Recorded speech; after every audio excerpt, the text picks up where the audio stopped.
America के दुश्मनों ने कोई ऐसा हथियार बना लिया है जो मार भी करे और दिखाई भी न दे? एक्सपर्ट्स की माने तो कुछ ऐसा ही लगता है। इस हथियार के निशाने पर कोई और नहीं, अमेरिका के जासूस हैं। डोनेट कार्ड और वॉइस ऑफ स्लम जुड़कर दिल्ली और नोएडा के स्लम्स में गरीबों को फ्री ऑक्सीजन सप्लाईज प्रोवाइड करने का प्रयास कर रहे हैं। डिस्क्रिप्शन में दिए हुए लिंक पर जाकर डोनेट कार्ड पे अभी डोनेट करें। इन गरीब परिवारों का सहारा बने। नमस्कार, मैं हूं वर्तिका और आज बात उस हवाना सिंड्रोम की जिसने जेम्स बॉन्ड जैसे अमेरिका के जासूसों की नाक में दम कर रखा है। कुछ साल पहले की बात है, मैं क्यूबा के एक डेवलपमेंट प्रोजेक्ट पर काम कर रही थी।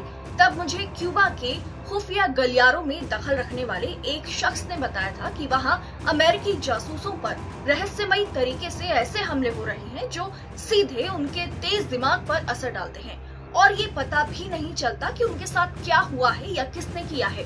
बताने वाले ने किसी साउंड वेव की ओर इशारा किया था, साथ ही ये भी कहा था कि मैं ज्यादा लोगों से इसके बारे में जिक्र न करूं। सुनने में मुझे ये किसी काल्पनिक जासूसी कहानी सा लगा और मैंने इस पर ज्यादा गौर भी नहीं किया, क्योंकि मेरे लिए ये लगभग असंभव सी बात थी कि कोई साउंड वेव इतनी घातक बन सकती है और एक हथियार के तौर पर प्रयोग हो सकती है। अब फास्ट फॉरवर्ड करते हैं पिछले कुछ सालों में खुफिया जगत में, जहां अमेरिकी जासूसों को रहस्यमयी तरीके से निशाना बनाए जाने की चर्चा पहले जहां दबी जुबान में हो रही थी, तो अब खुले आम ये मामला सबके सामने आ गया है। अब ये पहले से कहीं ज्यादा लोगों को पता है कि दुनिया भर में तैनात अमेरिकी अधिकारियों, डिप्लोमेट्स, जासूस और सैनिकों में एक रहस्यमयी मानसिक बीमारी देखने को मिल रही है। इसे हवाना सिंड्रोम कहा जा रहा है। ये नाम इसलिए दिया गया है क्योंकि इसका पहला केस क्यूबा के हवाना में देखने को मिला था। अब तो अमेरिकी राष्ट्रपति जो बाइडेन की सरकार ने भी इस मामले की जांच के लिए कह दिया है और हवाना सिंड्रोम पीड़ितों की मदद के लिए अमेरिका में एक नया कानून भी बनाया गया है। तो आप समझ सकते हैं कि कितनी गंभीर समस्या बनता जा रहा है हवाना सिंड्रोम अमेरिका के लिए। लेकिन हवाना सिंड्रोम में आखिरकार होता क्या है, इसके लक्षण क्या होते हैं?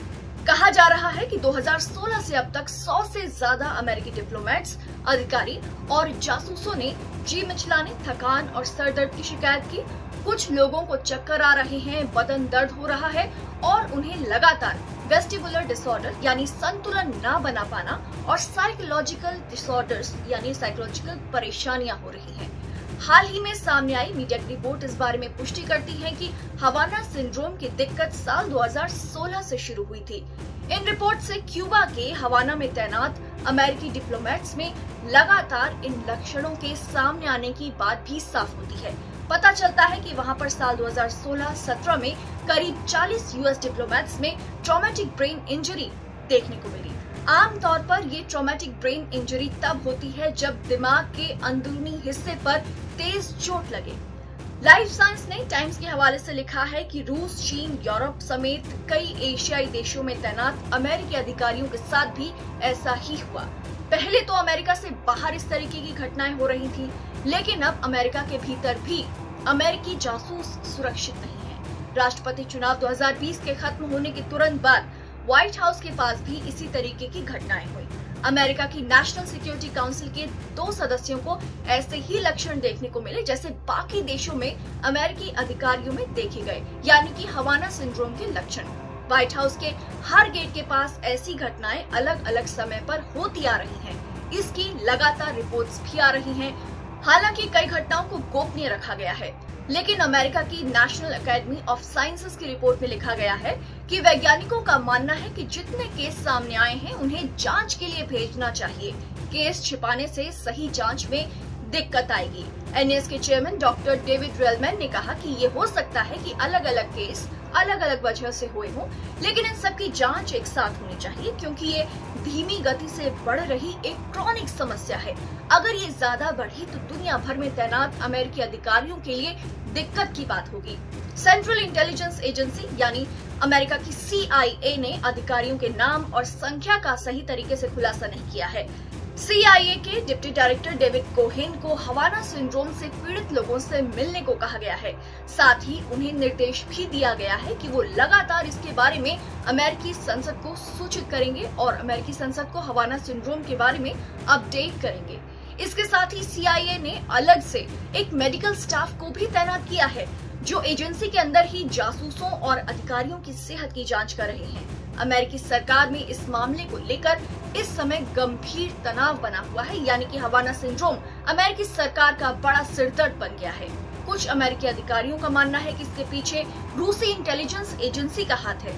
हालांकि अमेरिकी सरकार अभी भी किसी पर साफ तौर पर आरोप नहीं लगा रही है, लेकिन यहाँ पर रूस का जिक्र क्यों हो रहा है, इसका जवाब NAS के चेयरमैन डॉक्टर डेविड रेलमैन के जवाब में मिल जाता है। उन्होंने कहा कि आधी सदी से पहले कुछ स्टडीज हुई थी जो ओपन सोर्सेज पर मौजूद है। उस समय अमेरिका और सोवियत संघ में संघर्ष चल रहा था। उस समय ऐसे किसी मैकेनिज्म का उपयोग किया जाता था, यानी सोनिक वेव्स का हथियारों के तौर पर प्रयोग पहले भी अमेरिका और रूस के बीच में हो चुका है। लेकिन अमेरिका की नेशनल एकेडमी ऑफ साइंसेज के मुताबिक ये भी साबित हो गया है कि हवाना सिंड्रोम के पीछे हाई इंटेंसिटी की रेडियो फ्रीक्वेंसी एनर्जी है, यानी अमेरिका के जासूसों और खास लोगों पर लगातार रेडियो वेव्स से हमला किया जा रहा है, या फिर ये रेडियो वेव्स वाली जगह पर लगातार काम कर रहे हैं। ये माइक्रोवेव्स का भी असर हो सकता है। अब इससे बचने के लिए अमेरिका आखिरकार क्या कर रहा है? हवाना सिंड्रोम से निपटने के लिए अमेरिका की क्या तैयारी है? द इंडिपेंडेंट वेबसाइट में प्रकाशित एक खबर के मुताबिक अमेरिकी रक्षा मंत्रालय एक ऐसे सेंसर को विकसित कर रहा है जिससे अमेरिकी अधिकारी पहनेंगे तो ऐसे रेडियो वेव्स और माइक्रोवेव्स के हमलों से बच पाएंगे। ये सेंसर तुरंत रेडियो तरंगों को पहचान कर उनकी तीव्रता बता देगा और जासूसों को इससे बचा सकेगा।